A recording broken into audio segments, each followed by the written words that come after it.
Hi, my name is Victor and I'm creating a rhythm action game. Last time I worked on creating and implementing the very first boss of the game, as well as some level design, and this month I've started working on some more visual aspects of the project. Starting off with the post-process cel shading, which helps creating the whole comic book's aesthetic, playing essentially with the flat lighting as well as outlines. And as you can see, it really does make a difference and overall just gives a much more vibrant look to the whole game. As you've seen on those screenshots, I've created some assets here and there to start experimenting with shapes, especially on the buildings, which are the most important part of the environment for this first level. Sure, you might think it's nothing too fancy, none of these assets are really detailed or anything like that, but I think it's fine for the art direction I'm going with, and it'll probably save me a lot of time in the long run. I've also created a facial animation material for characters. Since I suck at rigging and facial rig is an absolute hell,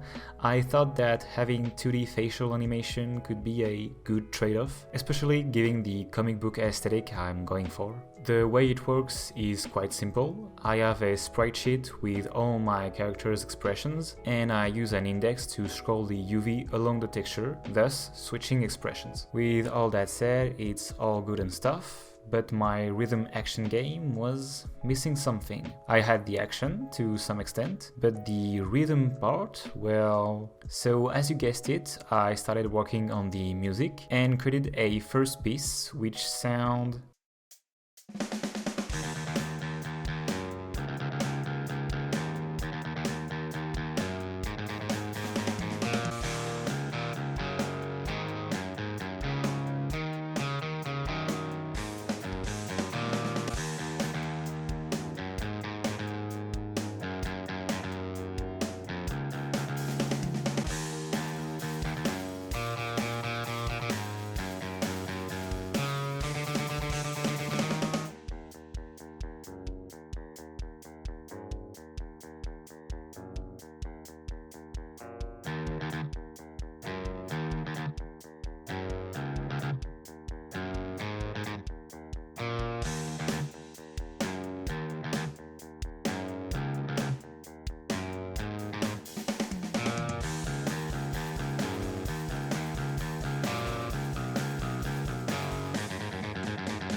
Well, it could be better, but it's fine for now and it would allow me to work on the rhythm mechanic. With this music file, I've then set up a quartz clock synced on the track BPM that would trigger when the music starts. This system allowed me to create an event window that may detect inputs and trigger other events. Here, I used it to detect if attacks landed on the beat and reward the player with increased damage. So yeah, that's about all I have now. I have to admit that this third month was kind of weird to handle compared to the very early stages of the project. Since I had the basis of the game, I didn't really know where should I head next or what were the priorities, and it did affect my productivity. So let's just hope I'll figure it out better on the weeks to come, and with that, I hope you like where it's going, and I'll see you in the next one.